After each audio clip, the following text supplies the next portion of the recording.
Hemos invitado al doctor Alberto Plazas, ¿no? Que es psicólogo, es magíster en psicología de la Universidad Nacional de Colombia, especialista en educación de la Universidad de Santo Tomás, magíster y doctor en lógica y filosofía de la ciencia en la Universidad de Salamanca, ¿no? Director del Laboratorio de Percepción y Cognición, ¿no? Líder del Grupo de Investigación de Ciencias de Comportamiento y del Semillero de Investigación en Psicología y Semiótica en la Fundación Universitaria Konrad Lorenz. Sus intereses de investigación se centran en la conducta simbólica, equivalencia de estímulos, teoría de marcos relacionales, filosofía de la mente y semiótica. Tiene publicaciones en el Journal of Experimental Analysis of Behavior, ¿no? The Psychological Records, Learning and Motivation, International Journal of Comparative Psychology, y entre otros journals, ¿no? Y su tesis de doctorado fue sobre la explicación de la intencionalidad y el contenido mental a partir de la semiótica naturalista, ¿no? De nuevo, agradecerle su presencia, ¿no? Un gusto poder tenerlo Gracias, acá y por conocerlo, ¿no?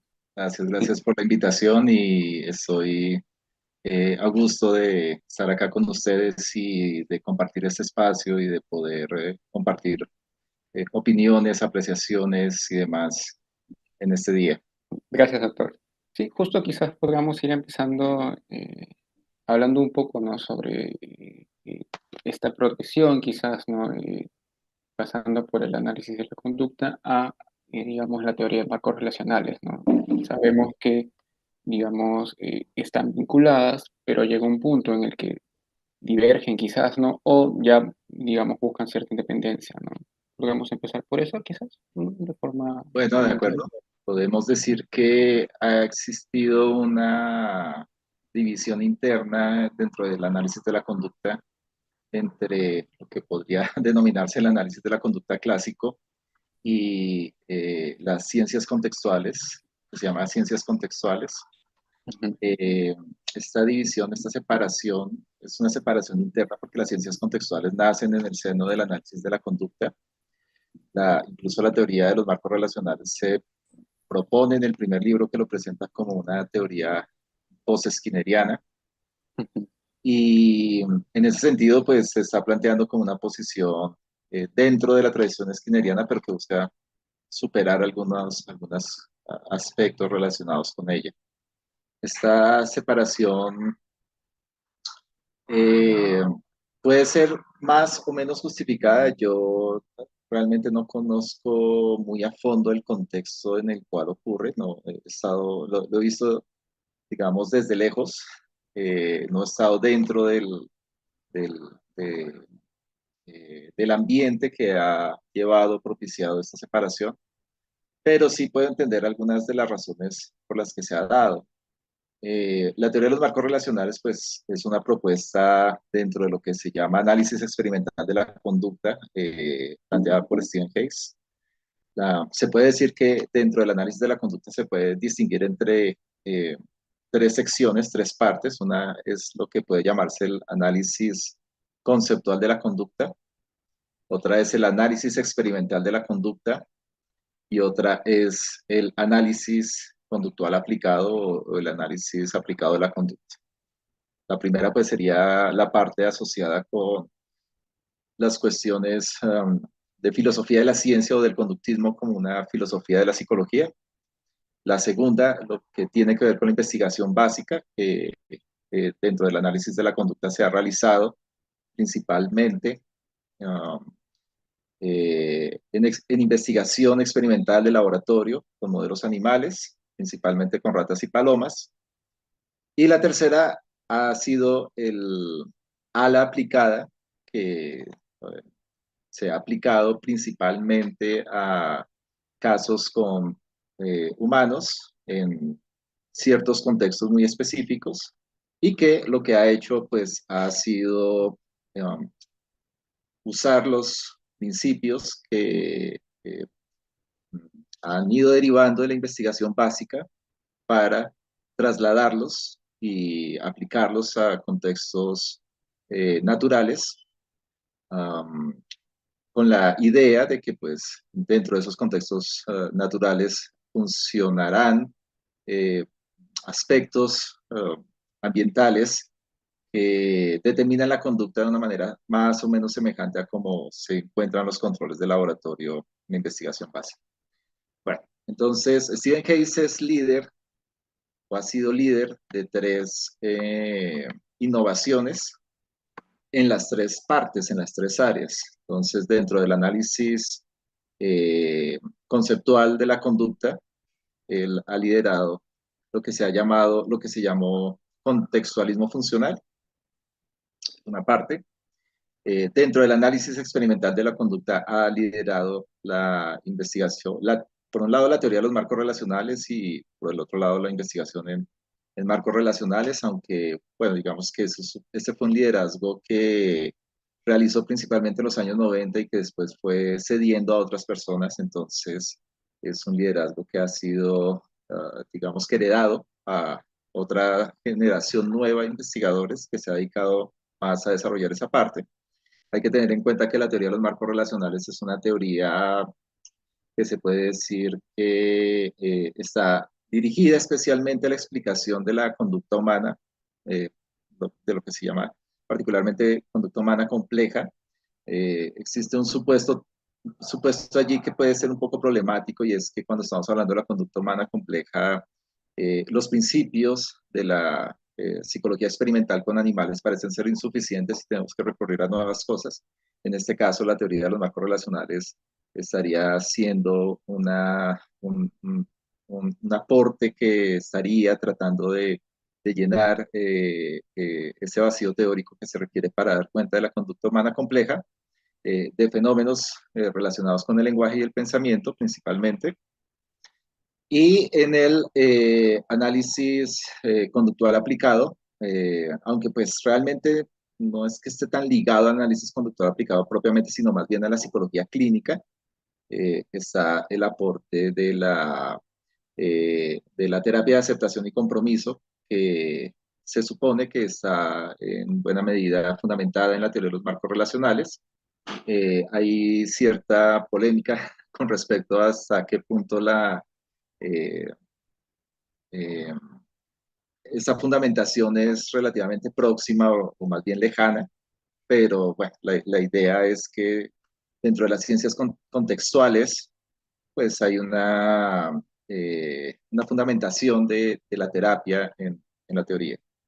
Bien, entonces Stephen Hayes lidera o ha liderado o lideró, si se quiere, estos tres aportes en estas tres áreas del análisis conductual. Y eso creo que condujo, y aquí voy a ser un poco especulativo, creo que condujo a principios de este siglo a una serie de tensiones dentro de la misma área y del mismo campo del análisis de la conducta, que llevó a motivar la separación, eh, en el sentido de que algunos sectores más conservadores tendían a no ser tan receptivos con estas propuestas, a considerar que o bien eran innecesarias o bien no estaban suficientemente fundamentadas, ni teórica ni empíricamente, y también pues por la necesidad de crecimiento propio, de identidad propia del campo que pues estaba generando Stephen Hayes, pero pues en general se puede decir que es una división interna, es decir, que cuando estamos hablando de ciencias contextuales estamos hablando de algo que es interno, análisis de la conducta, que el espíritu en general sigue siendo el mismo, que el tipo de filosofía de la ciencia que hay detrás es conductual, es una forma de conductismo radical y en ese sentido uh, las diferencias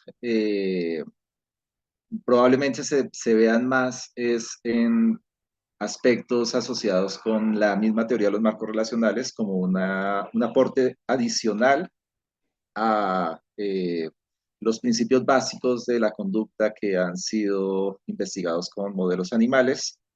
Y por el otro lado, pues también la terapia de aceptación y compromiso, que es también algo que puede considerarse un poco alejado de lo que es el análisis conductual aplicado tradicional, que está fuertemente basado en lo que pues ha salido de la investigación con modelos animales. Claro, creo que eso fue el desarrollo. Incluso me recuerdo un poco lo que comentaba, ¿no? De este problema sobre la continuidad o la discontinuidad, ¿no? Cuando hablamos del lenguaje desde los modelos animales o hablarlo quizás desde un problema o una característica netamente humana, ¿no?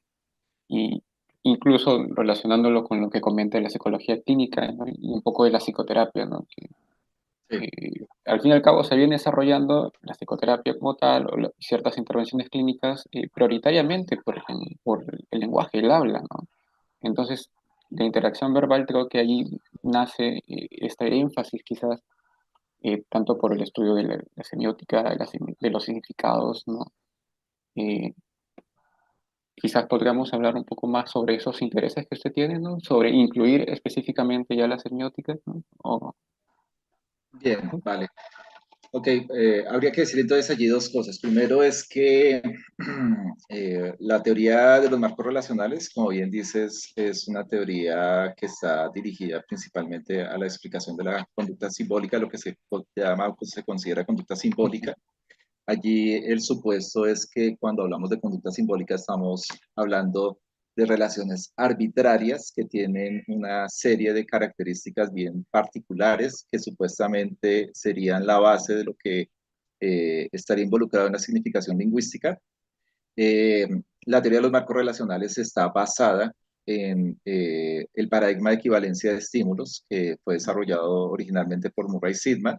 Este paradigma de equivalencia de estímulos tiene la idea de que a partir de una serie del establecimiento de una serie de relaciones de discriminación condicional entre estímulos arbitrarios, van a surgir clases de estímulos equivalentes que involucran también clases funcionales, es decir, estímulos que tienen también las mismas funciones o entre los cuales son transferibles las mismas funciones de estímulo.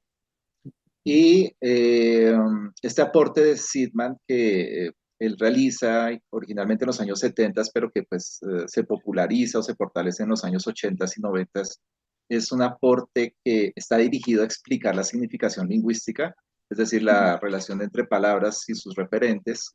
Y la idea que está allí es que supuestamente las palabras y los referentes entran en relaciones de equivalencia. Entonces, las relaciones de equivalencia involucran una serie de relaciones internas que pues precisamente muestran las propiedades de reflexividad, simetría y transitividad propias de una relación de equivalencia, por la cual Sidman llegó a considerar que efectivamente eran los modelos involucrados en las relaciones lingüísticas, aunque más adelante terminó considerando que es el modelo general de lo que está involucrado en las contingencias de reforzamiento de tres términos, cuatro términos o más. Ahora bien, en el caso de la equivalencia, perdón, de las relaciones de equivalencia, de la teoría de relaciones de equivalencia, la idea es extender esa idea que está originalmente en Sidman y que aplicaba a las relaciones de equivalencia a todo tipo de relación. Entonces, las relaciones o lo que llama Hayes marcos de comparación, marcos de oposición, de diferenciación, jerárquicos, temporales, espaciales, etcétera. Es decir, que se pudiera comprender cualquier tipo de relación dentro de esta lógica como un tipo de unidad conductual de alto orden eh, que fuera desarrollable a partir del entrenamiento, de que fuera aprendida, que fuera mantenida por las consecuencias, pero que tuviera unas estructuras tales por las cuales pudiera ser aplicable arbitrariamente, es decir, aplicable a cualquier tipo de estímulos, de tal manera que hace que los estímulos se enmarquen, adquieran cierto tipo de características o de funciones de estímulos por las relaciones en las cuales terminan estos estímulos involucrados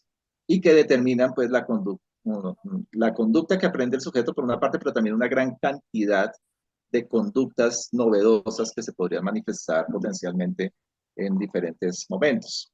Entonces, esa es la base de lo que está en la teoría de los marcos relacionales y hay que entender allí que pues parte de la equivalencia de estímulos como un modelo para explicar la significación lingüística. De allí que pues, se considere que esto es importante para explicar la conducta simbólica. Bien, por mi parte, yo he venido trabajando, haciendo estudios empíricos en tema de equivalencia de estímulos, principalmente hice algún estudio sobre marcos relacionales y conozco la lógica involucrada en marcos relacionales. Hice algún estudio empírico hace algún tiempo con niños, que es un estudio que no se publicó. Eh, pero pues mi posición ha sido crítica con respecto a la equivalencia de estímulos como modelo explicativo de la relación, de las relaciones lingüísticas o de la significación lingüística. Es decir, aparentemente es demasiado fuerte, es demasiado estricto esperar que la relación de significación sea una relación de equivalencia. ¿Sí? Hay razones para considerar que la significación lingüística no es ni una relación eh, reflexiva, no es una relación transitiva y muchísimo menos es una relación simétrica. Y por lo tanto hay relaciones conceptuales para considerar que la relación de las relaciones que se dan entre las palabras y sus referentes no son relaciones de equivalencia. Eso ya lo he argumentado en otras charlas, no voy a volver sobre eso, pero lo que quiero resaltar acá es que esta crítica aplica también a la teoría de los marcos relacionales, porque la teoría de los marcos relacionales eh, acepta la idea de que las relaciones lingüísticas son relaciones de equivalencia, solo que son llamadas relaciones o marcos de coordinación. Es decir, las palabras y sus referentes se entran dentro de marcos de coordinación y en ese sentido cumplen también las propiedades de una relación de equivalencia en el mismo sentido que lo había planteado Sidman previamente.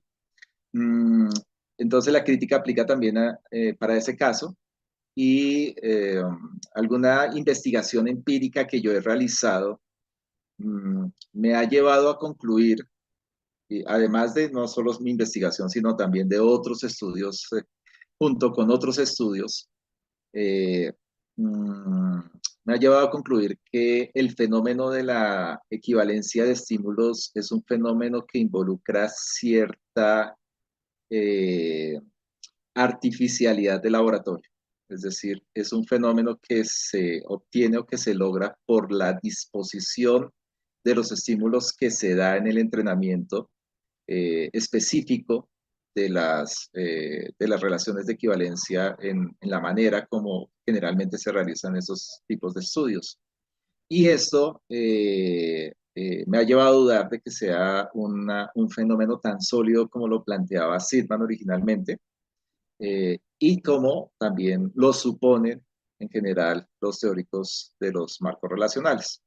Entonces, por mi parte, he realizado, digamos, una tarea de investigación empírica en equivalencia de estímulos que ha sido una tarea, una investigación más bien de carácter crítico y, si se quiere, un poco negativo, destructivo. Pero he también tratado de buscar alternativas para abordar estos fenómenos de la significación lingüística, principalmente, que es parte de uno de mis intereses, porque pues, mi interés principal tiene que ver con la conducta simbólica y sí creo que es importante una explicación de la significación lingüística. Y esto me llevó a realizar durante mi tesis de doctorado, con un antecedente en mi trabajo de fin de máster de la maestría de filosofía, un acercamiento a la semiótica de Charles Peirce como un modelo explicativo del significado. eh, y esto involucró pues un salto, un paso hacia algo que es externo al análisis de la conducta, y también en buena medida externo a la psicología, porque ha sido muy poca la relación que ha habido entre la semiótica persiana y la psicología, a pesar de que Charles Peirce fue el padre del pragmatismo y a pesar de que el análisis de la conducta tiene una base en el pragmatismo persiano. Pero el análisis de la conducta no ha tenido básicamente ninguna relación con la semiótica. La semiótica, digamos, ha tenido un desarrollo completamente independiente de la psicología y en buena medida mi aproximación ha sido a la búsqueda de una teoría del significado. La teoría de Peirce es una teoría muy amplia porque no solo abarca el significado de las palabras, sino abarca prácticamente todo tipo de significado. Incluso mi interés en estudiar la semiótica persiana surgió del hecho de que dentro de la semiótica persiana los símbolos tienen un significado o una posición teórica particular como un tipo de signo dentro de una teoría general de los signos, que pues eso es la semiótica, junto a otros tipos de signos que en la teoría persiana son fundamentalmente los iconos, los índices y los símbolos. Y en esa teoría hay una definición relativamente clara de qué es signo y hay también unas definiciones acerca de qué son los iconos, qué son los índices, qué son los símbolos, qué distingue a los símbolos con respecto a los otros dos tipos de signos y otro tipo de distinciones muy útiles que empecé a ver que se relacionaban estrechamente con fenómenos psicológicos y fueron las que me llevaron, ¿no? Me motivaron a realizar la tesis de doctorado que en buena medida es un intento por tratar de explicar una propiedad que se considera específica de los fenómenos mentales, que es la intencionalidad, que es la propiedad de los fenómenos mentales de ser acerca de algo, de tener un contenido, explicarlo en términos semióticos. Y en este momento estoy convencido de que la semiótica ofrece un mecanismo, una forma de abordar prácticamente todos los fenómenos en general, todos los fenómenos psicológicos o mentales en general, de que hay un alto solapamiento entre fenómenos mentales y fenómenos semióticos. Y mi tesis tiene una sección importante dedicada a tratar de mostrar esa relación entre fenómenos mentales y semiótica. Gracias, doctor. Sí, coincido con estos aspectos donde no necesariamente que la teoría de marcos relacionales esté fundamentada como post-skinneriana quiere decir que pueda ser suficiente, ¿no? Incluso ha habido bastantes críticas a nivel conceptual, a nivel filosófico y también a nivel de su relación con la terapia de aceptación y compromiso, ¿no? Que tanto puede ir calzando, ¿no? Y puedo entender ahora mejor ese interés en esta semiótica naturalista, ¿no? A mí se me surge la duda si este énfasis en lo naturalista puede implicar algún estudio más ecológico o quizás más amplio, ¿no? De este tipo de fenómenos. Ok, digamos que el apellido de naturalista a la semiótica tiene que ver con el hecho de que en la tesis se hace una propuesta de interpretación de la misma semiótica persiana. Lo que pasa es que Ujú. Peirce dejó infortunadamente algunas ambigüedades en su teoría.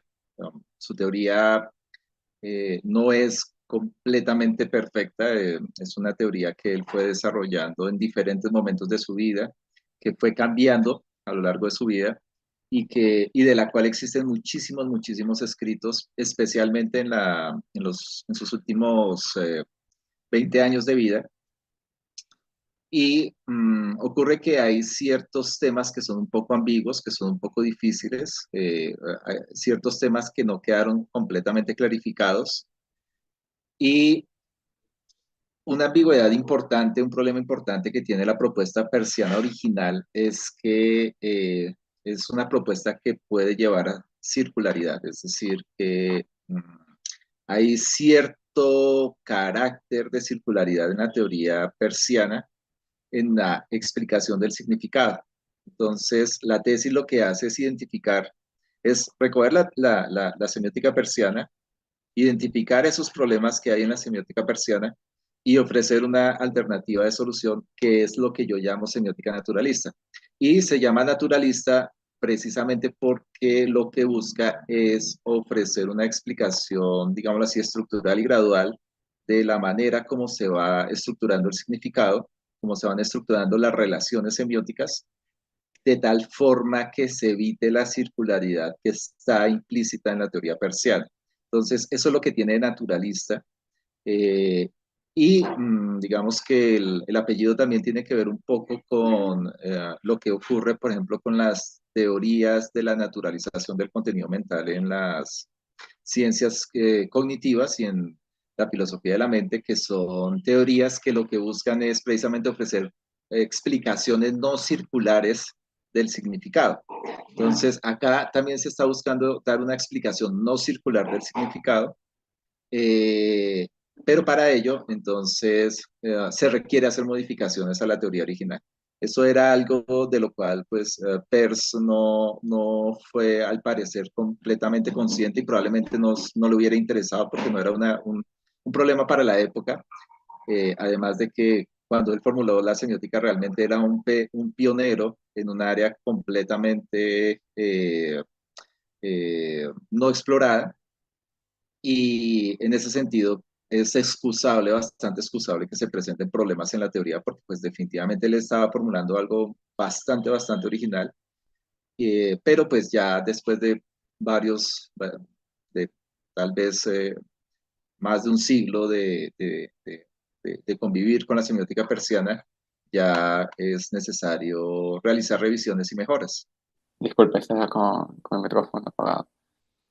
Creo que es entendible, podemos ver que ninguna teoría puede llegar a ser perfecta como tal y que tengan este carácter de perfeccionable o de poder seguir eh, mejorando con propuestas interactivas, ¿no? O interrogadoras como tal. También dice mucho de la calidad de la teoría, ¿no? Ya que se puede ir avanzando y no más bien se resiste a poder generar nuevas propuestas, ¿no? Frente a su estudio de la intencionalidad, ¿cómo se abordaría ese tema, ese fenómeno, ¿no? Como tal, ¿no? Estamos hablando de un proceso mediacional, aunque entiendo que nos estamos alejando de las ciencias cognitivas también, ¿no? Ok, está bien. Sí, sí. Es decir, el tema de la intencionalidad es un tema que está más allá de las ciencias cognitivas. Es un tema que las ciencias cognitivas buscan explicar, pero realmente es un tema más profundo. La intencionalidad es la propiedad de los estados mentales de ser acerca de algo, de tener un contenido. Entonces, esto fue originalmente formulado por Franz Brentano. Franz Brentano fue un filósofo eh, alemán de finales del siglo XIX, que escribió un libro muy importante que se llamó La psicología desde un punto de vista empírico en 1874, en el cual formula que la intencionalidad es la propiedad que distingue los fenómenos mentales de los fenómenos físicos. Y la idea que está allí es que los fenómenos mentales involucran la relación del sujeto con algún objeto intencional que no necesariamente es un objeto existente. Es un objeto que es puesto en los actos mentales o que está presente en los actos mentales, pero que no necesariamente es una realidad objetiva. Esto distingue a los fenómenos mentales de los fenómenos físicos porque los fenómenos físicos son relaciones entre existentes. Entonces, lo que es novedoso, diferente de los fenómenos mentales, es que involucran relaciones con posibles inexistentes, no necesariamente con inexistentes. Es decir, para poner un ejemplo, supongamos yo puedo pensar por poner un caso, en Napoleón, que fue un personaje existente, pero también puedo pensar en Pegaso, que Pegaso pues es un personaje ficticio, es un personaje de ficción, y Pegaso puede ser un objeto de pensamiento a pesar de ser un inexistente. Entonces, en ese sentido, el sujeto está en una relación de pensamiento con un inexistente y es ese carácter de estar en esa relación con un contenido, que en este caso es un contenido objetual inexistente, es lo que hace que los fenómenos mentales sean diferentes a los fenómenos físicos.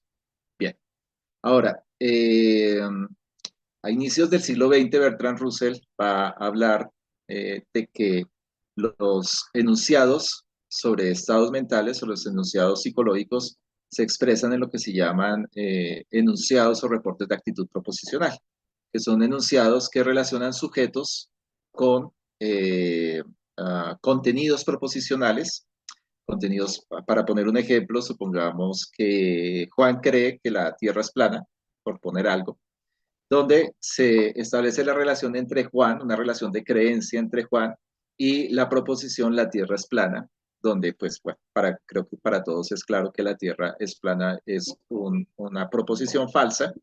Y acá entonces lo que está involucrado es el hecho de cómo se puede estar en relación con algo que es falso o si se quiere que es un inexistente, ¿sí? Entonces, ese es el problema de la intencionalidad, ese es el carácter de la intencionalidad. Ahora, se puede explicar de diferentes maneras. Las ciencias cognitivas, particularmente la teoría representacional de la mente de Jerry Fodor, que se desarrolla dentro de las ciencias cognitivas clásicas de orientación simbólica, plantea que nosotros estamos con, en relaciones computacionales con representaciones mentales y que son las representaciones mentales las que tienen por significado esos contenidos que son contenidos problemáticos, que son contenidos intencionales, que ya sean contenidos objetuales o proposicionales, ¿sí? Ahora bien, el problema que tienen las ciencias cognitivas y que es pues definitivamente su principal debilidad eh, es el hecho de que las ciencias cognitivas parecen no tener una forma de explicar cómo es que las representaciones mentales representan o cómo es que las representaciones mentales tienen un contenido o significan. Y dentro de las ciencias cognitivas se supone que las representaciones mentales son estados del sistema nervioso, por eso es que son estados físicos, por eso es que las ciencias cognitivas tienen una naturaleza fisicalista, pero que tienen un contenido y un significado. Y la pregunta es cómo es que estados del sistema nervioso, estados físicos del sistema nervioso pueden tener un contenido o un significado, pueden representar aspectos del mundo externo. Entonces se han desarrollado varias teorías para tratar de dar cuenta de eso. Se han desarrollado teorías que apelan a que la relación que hay entre las representaciones mentales y el mundo externo son relaciones de isomorfismo estructural, que estarían basadas en la similitud. Está también la teoría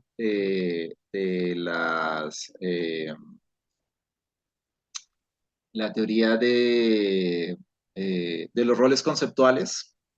Mm. Está también hay teorías causales que plantean que la relación que hay entre los objetos externos y los estados representacionales del sujeto son relaciones causales. Y teorías también bioteleológicas que plantean que las representaciones cumplen una función biológica eh, cuya función propia es la de representar, porque pues fue por ello que evolucionaron.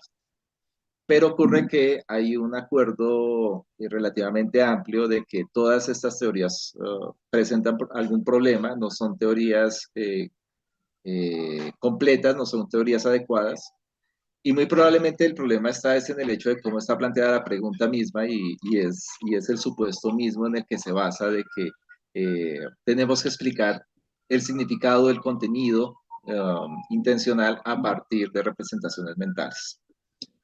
Entonces, la alternativa que yo presento en mi tesis es una alternativa basada en la semiótica de Peirce.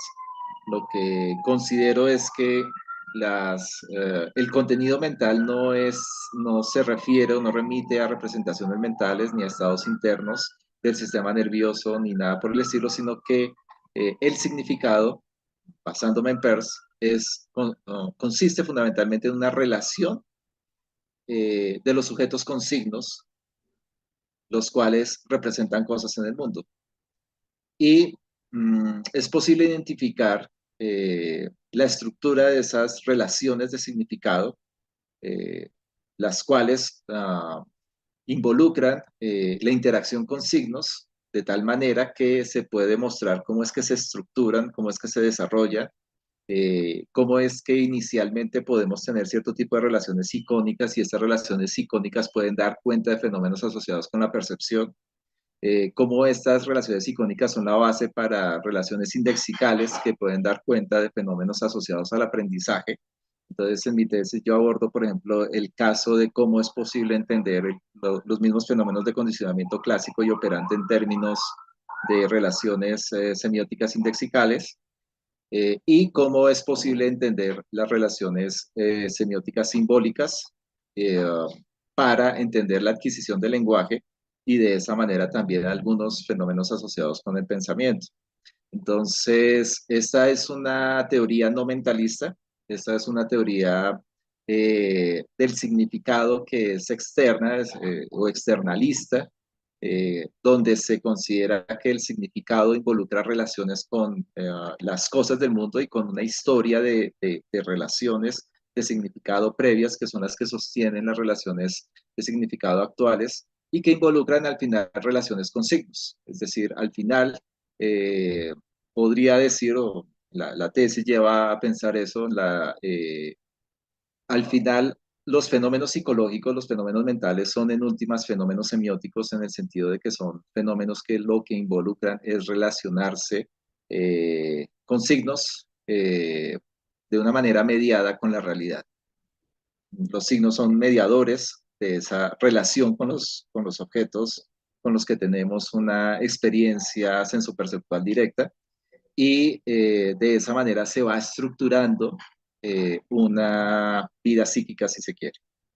Claro, y creo que eso también ayudaría a explicar un poco por qué existen ciertos significados de elementos que no existen realmente en la realidad, ¿no? Porque igual se pueden ir elaborando con diversos, por así decirlo, interacciones, ¿no? Ya sea con diversos, bueno, iba a decir estímulos, pero no sé si está apropiado acorde a la teoría, ¿no? Sí, sí, de acuerdo. Hay un intento de explicación en la tesis, en la propuesta, un intento de explicación eh, de fenómenos como, por ejemplo, los objetos de ficción, los objetos falsos o los enunciados falsos, objetos inexistentes, objetos esperados pero que no ocurren, cosas por el estilo. Hay una sección dedicada a tratar de explicar lo que son llamados en filosofía de la mente objetos intencionales, que pues involucran precisamente todo ese tipo de relaciones con objetos que no son reales, presentes aquí y ahora. Y bueno, ya habiendo, digamos, aclarado un poco el tema de representacionalismo, ¿no? Eh, ¿Qué relación tendría en posición al emergentismo, ¿no? Por ejemplo, ¿no? Sobre este tipo de fenómenos? Ok, bueno, cuando se habla de emergentismo en filosofía de la mente, generalmente se tiende a ir a teorías como la de John Searle, el naturalismo biológico de John Searle, que plantea que los estados mentales, que son tanto estados de conciencia como estados intencionales para él, son estados que emergen a partir de la actividad preintencional o de las actividades preintencionales y en ese sentido prementales, más de carácter biológico, del cerebro, de lo que él llama el trasfondo. Existe un trasfondo de actividad eh, biológica preintencional que depende mucho, de acuerdo a él, de una serie de hábitos, de disposiciones, y que a partir de ese tipo de actividad, de ese trasfondo, emergen los estados mentales con las características propias de ellos, que como estados mentales intencionales, pues tienen un contenido, tienen un modo psicológico, etcétera. Bueno, entonces, a la teoría de John Searle se le ha criticado el hecho de que el emergentismo pareciera ser una explicación demasiado oscura, de que no hay una claridad de cómo de ese trasfondo surgen los estados mentales, de que parece haber una distancia grande, una distancia explicativa grande entre lo que se aporta como causa, como base, y el fenómeno que se busca explicar. que pues es el caso de los estados mentales como tal. La explicación semiótica que se ofrece es una explicación, voy a llamarlo así, estructural. Lo que plantea es que los diferentes estados mentales podrían ser explicados a partir del desarrollo de una historia que puede ser definida de manera o en términos estructurales y que puede, de la cual puede establecerse cómo esa estructura se va complejizando. Eh, Se traza, digamos, una historia ideal de cuáles son los mínimos requeridos para que se establezcan ciertos tipos de relaciones mentales particulares. Y en ese sentido, se está apelando a una historia de interacciones semióticas previas. Y lo que se busca es determinar esa estructura de esas relaciones para poder establecer los mínimos para que se establezcan cierto tipo de relaciones mentales. Entonces, no es una teoría emergentista, es decir, no, la explicación semiótica precisamente lo que busca es tratar de llenar los vacíos de una teoría emergentista o tratar de generar una teoría que permita mostrar la gradualidad en la cual se dan los diferentes fenómenos mentales de acuerdo a su complejidad.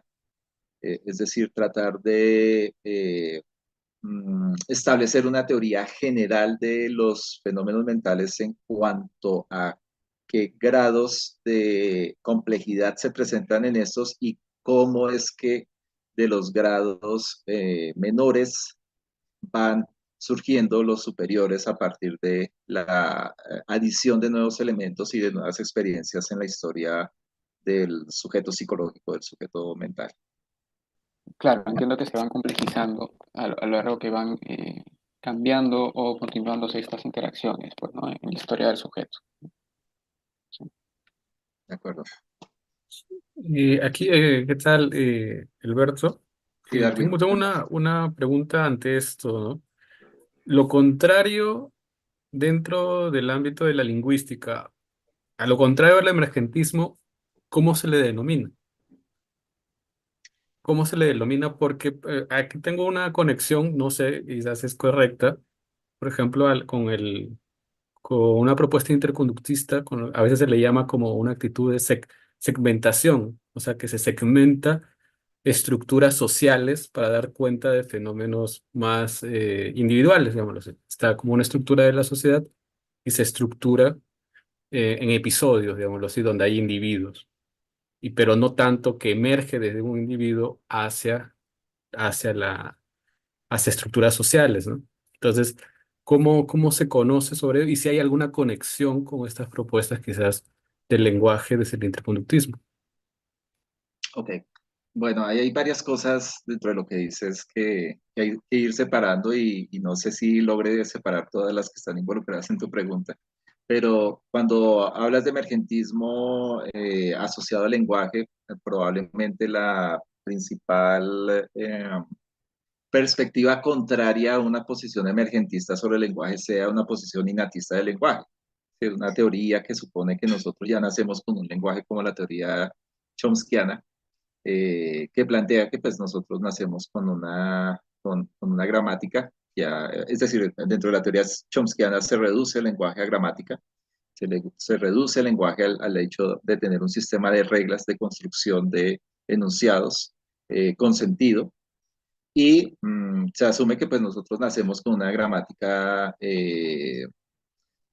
universal sobre la que se apuntalan las lenguas naturales que nosotros aprendemos. Entonces, si tú preguntas qué es lo que es opuesto a una visión emergentista dentro del lenguaje, pues uno podría decir que tal vez una perspectiva innatista como la de Chomsky. Aunque en la perspectiva chomskiana hay también un tipo de emergentismo, porque cuando Chomsky habla o habló, porque pues, realmente él varió su teoría después, pero cuando en los años 70 él hablaba acerca de una gramática generativo-transformacional, lo que tiene de generativo la teoría chomskiana es el hecho de que los enunciados o las estructuras de la estructura profunda las oraciones de la estructura profunda eh, se generaban o eran generadas por el mismo sistema, pero esa generación siempre fue oscura. Lo que explicaba la teoría era cómo se pasaba de la estructura profunda a la estructura superficial a partir de una serie de reglas transformacionales. Eso es lo que explica realmente la teoría. Pero cómo se generan las oraciones de la estructura profunda es algo que no explicaba la teoría, o no, o creo que no, todavía no explica la teoría chomskiana y que tiene un cierto carácter emergentista, si se quiere, en la propuesta chomskiana, ¿sí? Bien, ahora, si se piensa en la perspectiva interconductual acerca del lenguaje, no estoy seguro de que estemos hablando de una perspectiva emergentista cuando hablamos de una perspectiva interconductual. Particularmente cuando Cantor habla del lenguaje o de las interacciones o la interconducta lingüística. Bueno, acá puedo estar cometiendo algunos errores porque hay detalles que no, ya no recuerdo muy bien, pero pues él generalmente consideraba que la interconducta lingüística involucraba una relación biestimulativa, perdón, biestimulativa, con respecto a el signo lingüístico o la palabra, si se quiere, por un lado, y por el otro lado con el referente de la palabra. Esa interconducta biestimulativa eh, involucraba algún tipo de coordinación allí. En la perspectiva ribesiana, en el interconductismo ribesiano se habla de 5 niveles de conductas que generalmente, bueno, en la teoría clásica de 1985 de Ríos y López, porque pues esa teoría ha recibido modificaciones últimamente y yo tengo dudas de que esas modificaciones sostengan mm, partes importantes de la propuesta original, pero en la teoría original se planteaba que las interacciones psicológicas involucraban algún tipo de elemento mediador entre relaciones estímulo-respuesta y que básicamente los nuevos niveles involucraban la mediación del nivel previo. Entonces, no, la teoría ribesiana yo no creo que sea adecuado interpretarla como una teoría emergentista, en el sentido de que también es una teoría estructural, en el sentido de que trata de establecer cuál es la estructura de ciertas relaciones y de plantear 5 niveles de estructuración de esas relaciones de acuerdo a la manera como cada nivel involucra la mediación de la relación previa, de la relación más básica anterior. Y efectivamente la conducta lingüística se explica como, o entra dentro de lo que llama Rives la conducta referencial, la conducta, se me olvida en este momento, sustitutiva referencial, que involucra una mediación de la conducta selectora, que es la inmediatamente previa en la estructuración. ¿Okay? Ahora, ¿cómo se relaciona eso con la propuesta semiótica que yo desarrollo en la tesis? Las dos propuestas son propuestas estructurales, creo yo. Las dos propuestas son propuestas que buscan explicar la gradualidad de la conducta.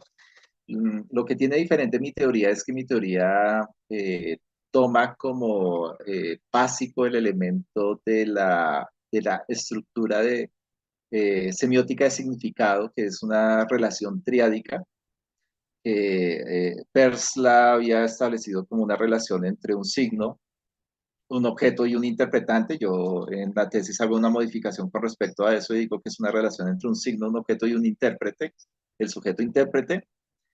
Y lo que trato de mostrar es el establecimiento de una estructuración gradual de un modo más o menos semejante como lo hace Rivas y López, pero tomando como estructura básica esa relación triádica, eh, primero explicando cómo se produce esa relación triádica inicial y luego mostrando cómo se va complejizando.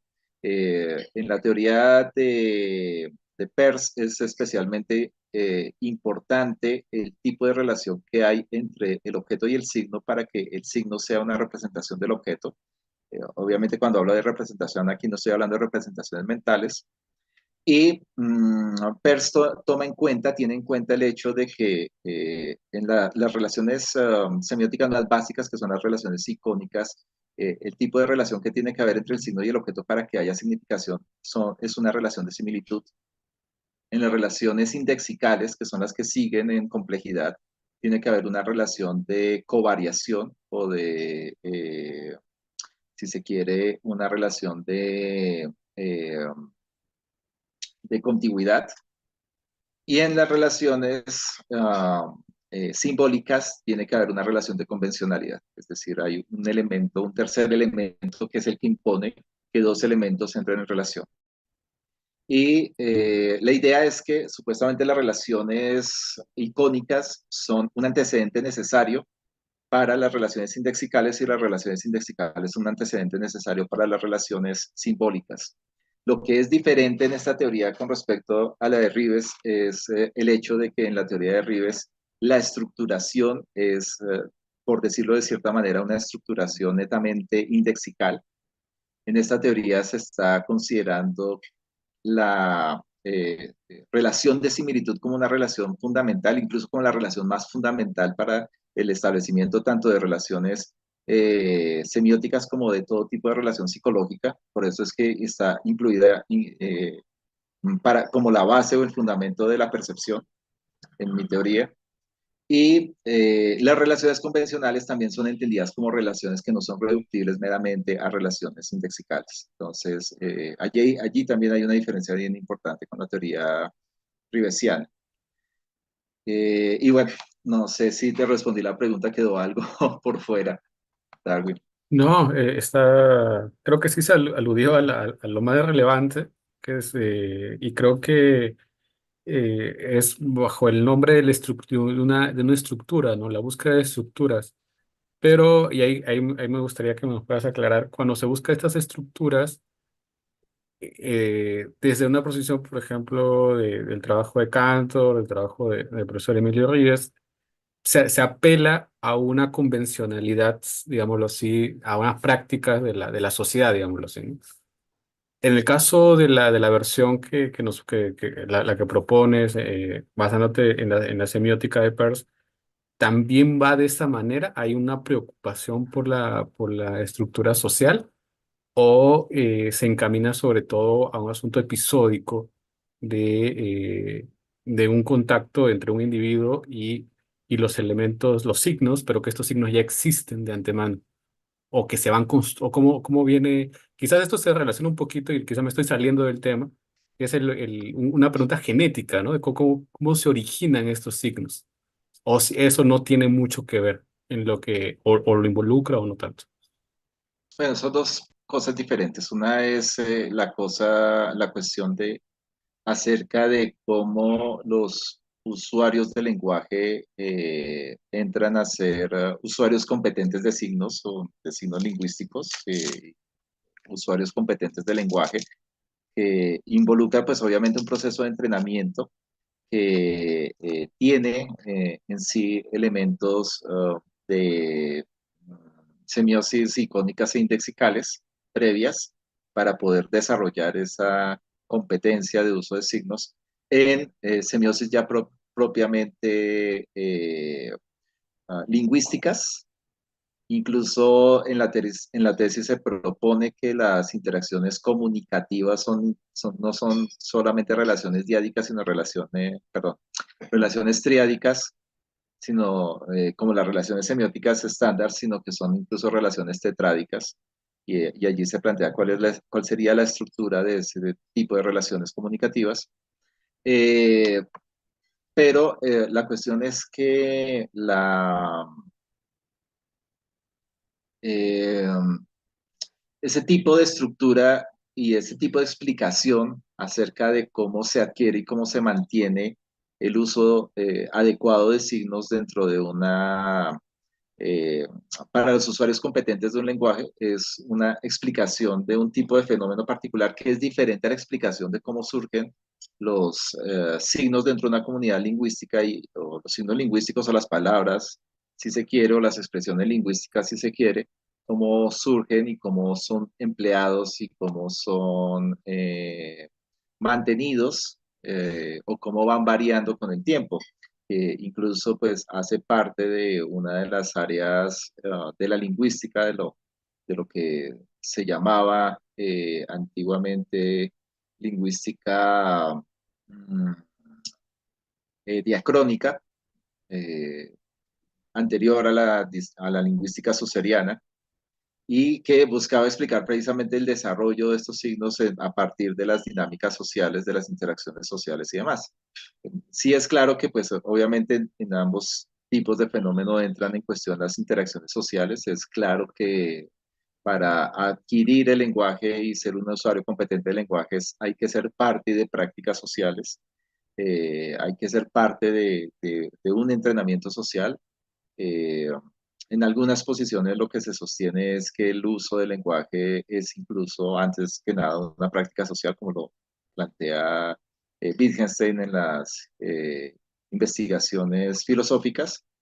Y en ese sentido, uh, pues obviamente el lenguaje es un fenómeno social, en principio, un fenómeno dependiente de la estructura social en la que está involucrado el individuo y que por lo tanto tiene unas características semióticas también especiales que no pueden ser reducidas a meras relaciones indexicales, como podría uno decir que termina ocurriendo, por ejemplo, en las teorías de equivalencia de estímulos y marcos relacionales, donde sí creo que hay una cierta tendencia a considerar los elementos que supuestamente estructuran el significado, la relación de significación entre las palabras y sus referentes, por una parte, con un abandono de las prácticas sociales en las que están involucrados los sujetos dentro de las cuales se adquieren estos significados.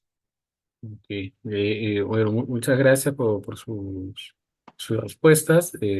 Y ahí creo que también regresamos un poquito al tema de la artificialidad, digámoslo así, al tema de la artificialidad. Y aquí me acuerdo que hace algunos años, pues, una actividad que nos presentó una conferencia, hablaba sobre el operacionalismo, y ahí es qué tanto a veces eso ha limitado el análisis de la conducta, y de alguna manera nos señalaba que gran parte de las versiones de equivalencia de estímulos y a su vez las derivaciones de los marcos relacionales tienen ahí un problema de origen, ¿no? Que es el problema de que están cimentadas en la resolución de problemas dentro de la psicología animal, digámoslo así, de la psicología de laboratorio animal. ¿Qué tanto esto también lo ha observado o no en los desarrollos, por ejemplo, de la propuesta de teoría de la conducta del 85? O no lo ve tan vinculado a ello en comparación con sus hermanos post-skinnerianos, digámoslo así, ¿no? Como la que lo hemos estado conversando hasta hace un momento. Sí, bien. Efectivamente, un defecto general que tiene el análisis de la conducta.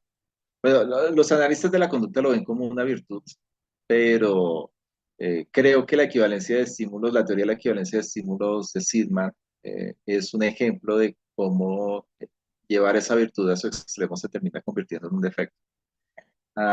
Y es el hecho de que los conceptos básicos del análisis de la conducta son conceptos que tienen una base procedimental o una base operacional, si se quiere. Es decir, son conceptos que están basados en las operaciones o en los procedimientos de laboratorio a partir de los cuales se han observado ciertos fenómenos. Así pasa, por ejemplo, con conceptos básicos como reforzamiento, castigo, reforzamiento positivo, negativo, etcétera. ¿Sí?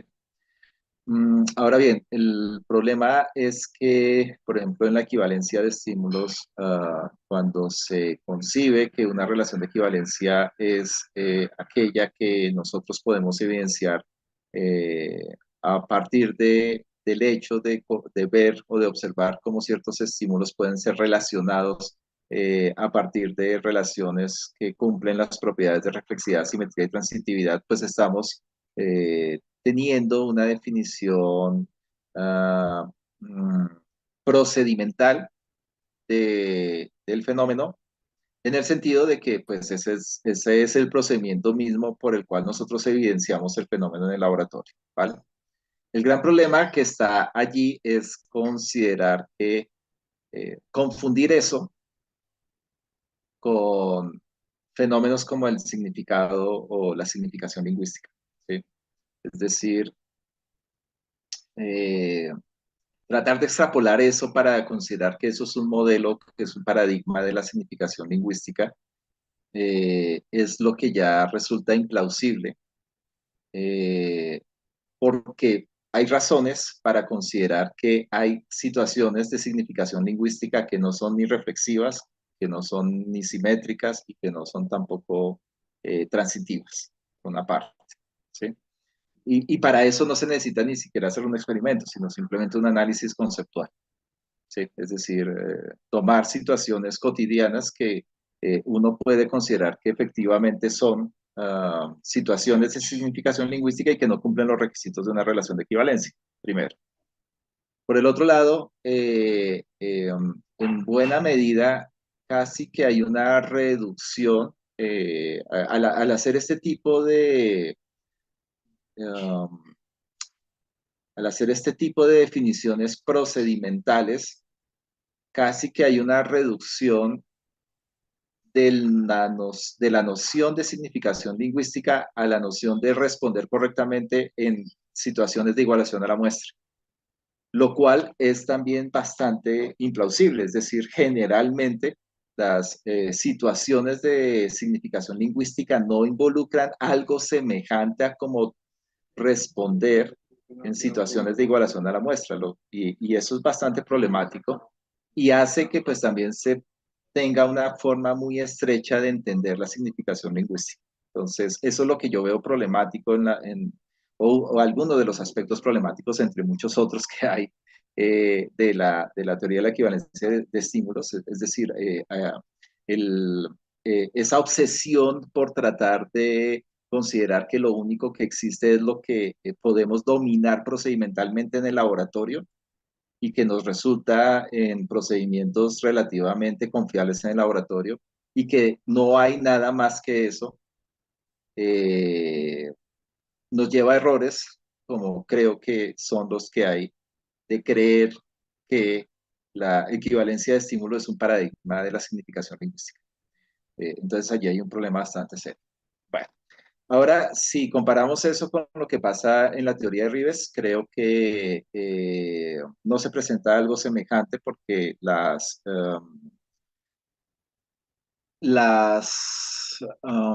forma como Rives define estructuralmente bueno, aquí refiriéndome a la teoría del 85, porque pues considero que la teoría reciente introduce unos cambios importantes y no me gustaría referirme a ellos. Eh, la teoría del 85 de Ríos y López plantea 5 tipos de interconductas que involucran la manera como es mediada la función de estímulo y de respuesta.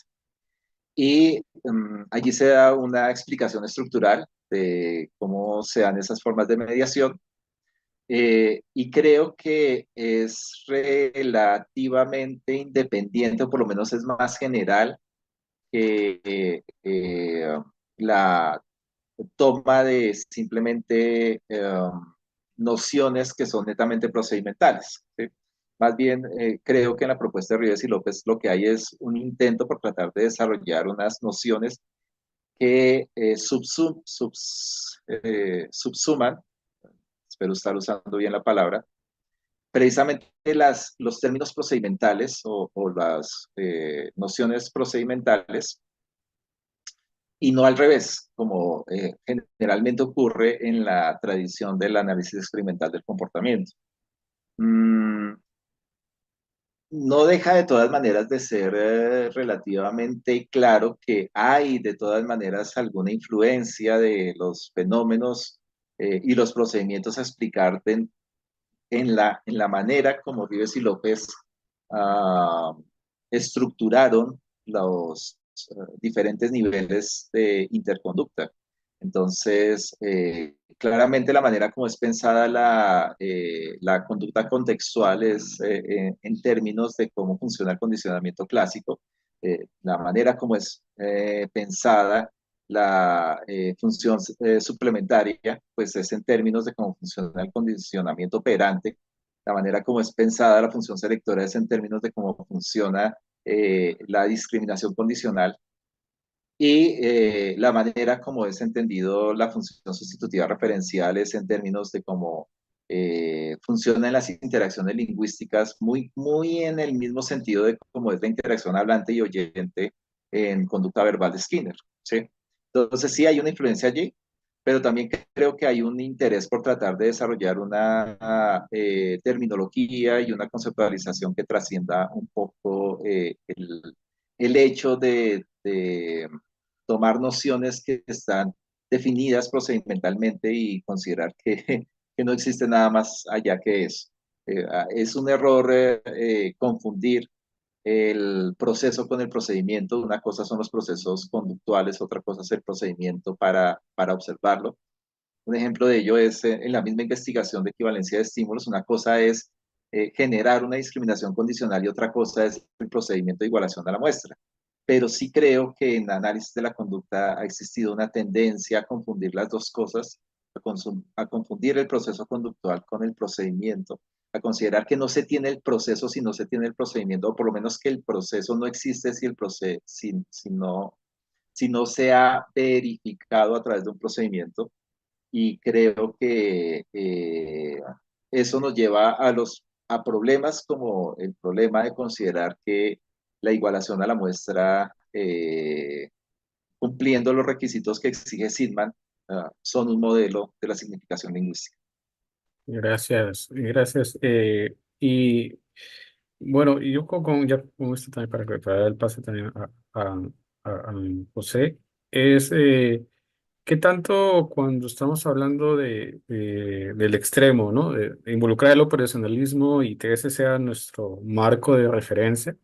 Creo que es clara la posición que nos muestra, pero también cuál es el otro extremo posible, que es simplemente, no simplemente, ¿no? Sino tener una teoría del significado o aspectos involucrados con el lenguaje, pero que no tenga una consonancia metodológica o un ejemplar, digámoslo así, en términos, un ejemplar metodológico que nos sirva para contrastarla con la realidad.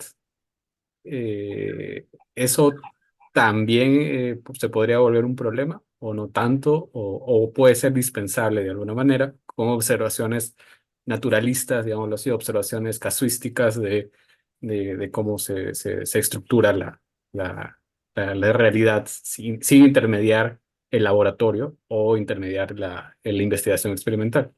¿Eso también se volvería un problema o no tanto? Sí, claro, también es un problema, incluso es aquello contra lo que también ha luchado el mismo conductismo, y ese realismo psicológico que plantearía objetos teóricos eh, internos al sujeto.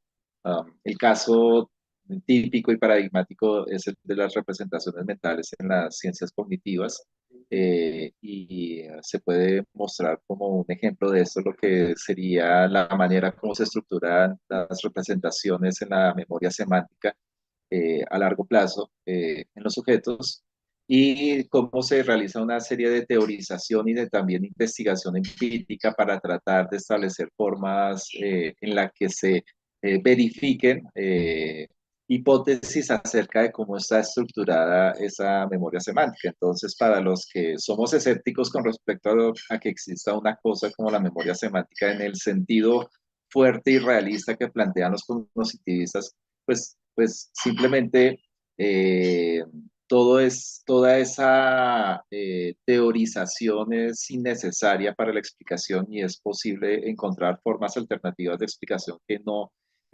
apelen a ese realismo, porque pues hay razones para suponer que no pasa de ser una ficción, ¿sí? Efectivamente, digamos que ese es el otro extremo que tú estás señalando, y ese es un extremo que siempre fue criticado fuertemente por Skinner, que ha sido criticado por el análisis de la conducta. Es un riesgo que corre la psicología no conductista y que es un riesgo en el que es un problema en el que ha caído con frecuencia y es un problema que está en el fondo de la misma psicología cognitiva. Pero pues hay alternativas, es decir, no, el otro extremo, que es el extremo de considerar que lo único que hay es un procedimiento, lo que podamos controlar experimentalmente, también es un vicio, ¿sí? Y no sabría decir si lo óptimo es manejarse en un punto intermedio, pero podría decir que es posible el desarrollo de una teorización que no necesariamente es mentalista ni necesariamente es realista con respecto a entidades teóricas psicológicas internas, que puede ser igualmente relacionista, pero que no está marcada por un lenguaje netamente procedimental. Creo que la misma propuesta de Rivers y López está más o menos dirigida en ese sentido. Mi propuesta de una teoría semiótica también está dirigida en ese sentido y por lo tanto evita los dos vicios. Aquí nos pregunta Jonathan Tirado, un saludo, nos pregunta dónde se puede conseguir la tesis de la cual hace referencia, si está publicada o si eventualmente se va a publicar en un formato libro o alguna edición de esta naturaleza. No, la tesis está libre para hacer. A ver, la tesis fue defendida en septiembre del año pasado. Eh, Está, creo que todavía pendiente de estar disponible en el repositorio de la Universidad de Salamanca. Y en ese sentido, eh, no tengo en este momento completamente claro si ya lo está, pero la tesis está abierta para su lectura por cualquiera. No tengo la intención de convertirla en un libro precisamente para que ya esté disponible al público de inmediato.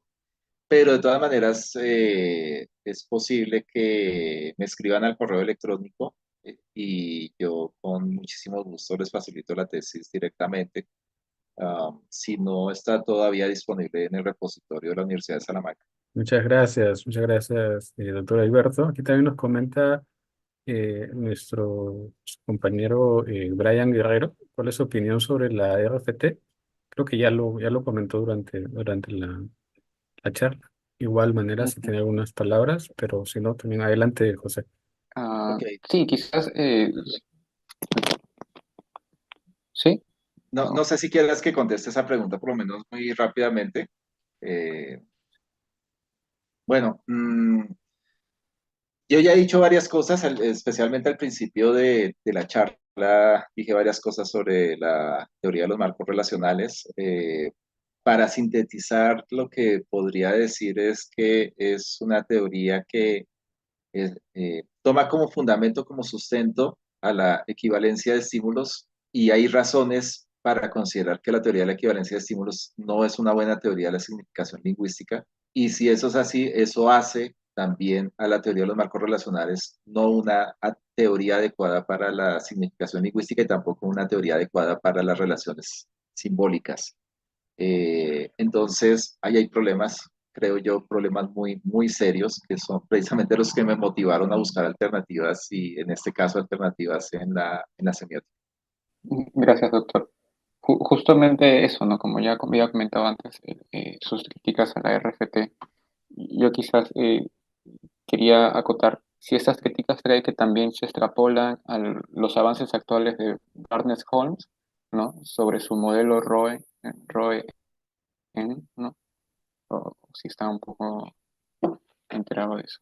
Esa No, era mi acotación que iba a hacer. ok, sí, me abstengo de opinar porque no tengo mucho conocimiento de esos desarrollos. Entonces preferiría reservarme la opinión al respecto habrá que conocer el modelo con más detalle. Yo honestamente no estoy muy enterado y Ujú. preferiría no opinar. Eh, Sí, se entiende. Y le agradecemos aquí por su presencia, por poder acompañarnos, ¿no? Y creo que ya con estas últimas preguntas, ¿no?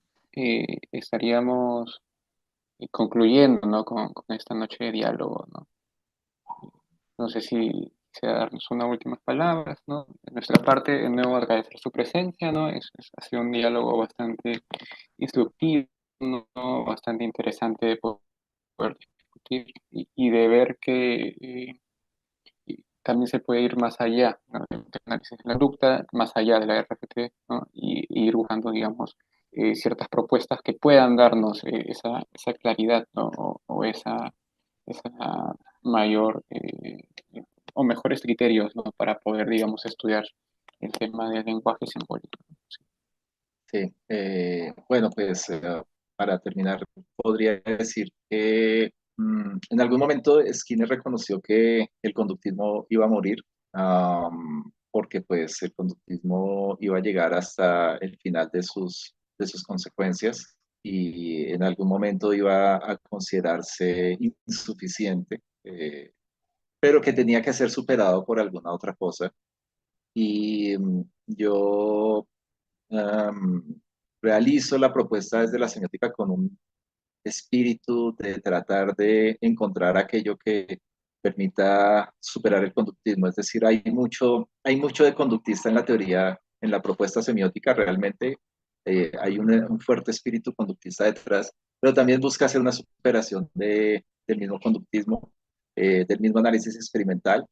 Y bueno, ya será una cuestión de valoración del tiempo la que decida pues qué tan valioso y fructífero puede llegar a ser algo como esto.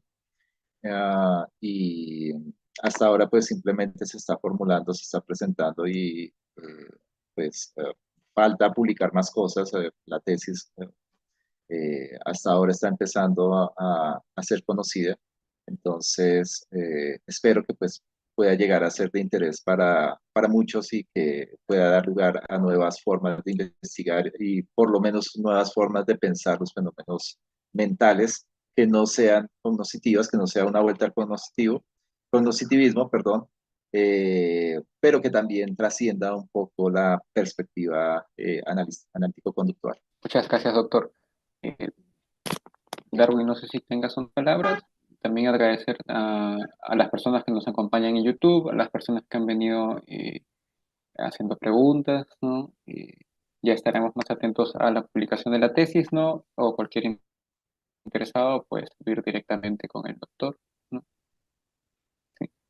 Con eso creo que ya estaríamos cerrando nuestra reunión de hoy, ¿no, Darwin?